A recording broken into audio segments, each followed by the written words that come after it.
So, pili tayo mga par. Ay, ito siguro yung una mga par, oh. Yung Tiger Beer. Tiger Beer. So, tingnan natin yung magkano yung alcohol niya.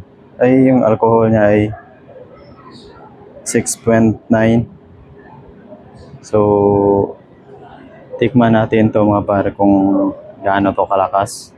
Kung masarap ba siya, inumin natin. Siyempre, maghanap pa po tayo ng iba mga par.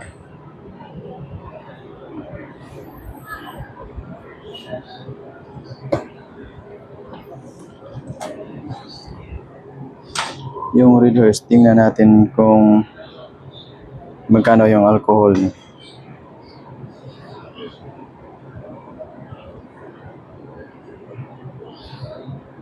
So, pareho lang po sila mga par. Yung alcohol nila pareho lang po sila sa Tiger Beer. So, yung Heineken, tingnan natin yung Heineken mga par. So, ito yung Heineken mga par ay 5% na yung alcohol.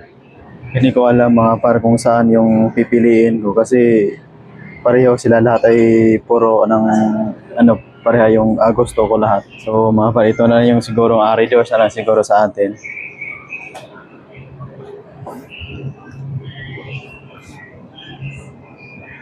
Maghanap po tayo ng mas malamig ng konti.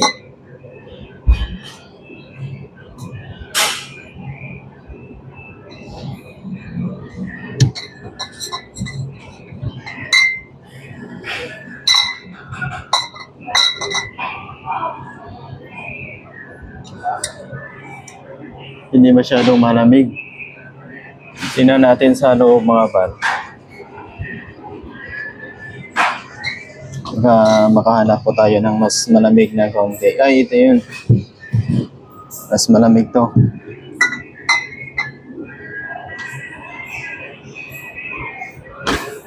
So, ito na yung pipiliin natin mga par. Ito yung Red Horse. Okay. So, mga par, magbayad na po tayo sa Red Horse mga par. 72.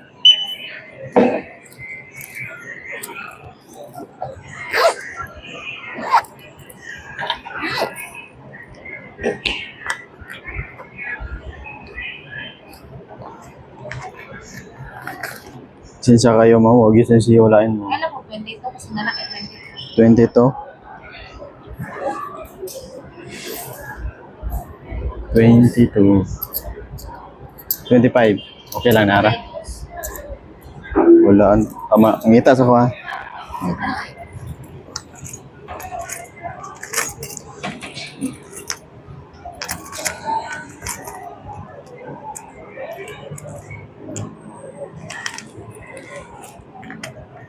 Wala dyan, ma'am.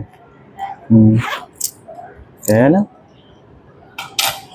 Kaya lang po. Di ka, masig malugi. Masig malugi ka. 5, 7, 8,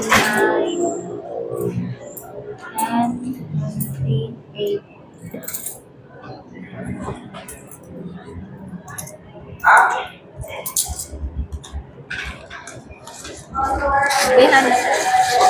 Okay na, play na.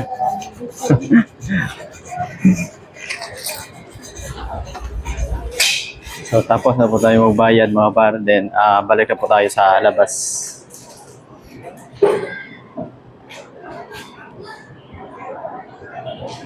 Balik na tayo sa labas mga par. Tapos na po tayong mag-order.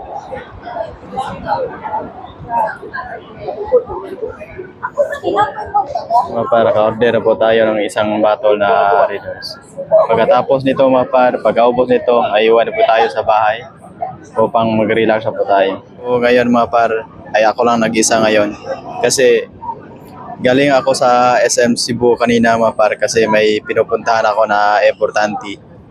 And hindi nag-success yung pinupuntahan natin kanina. Kaya bumalik ako dito sa Mandawi upang mag-relax.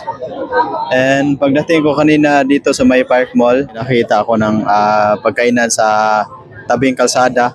And kumakain ako kanina. So, pagkatapos kumakain, pumunta ako dito sa may Harrison Park Mall upang mag-relax.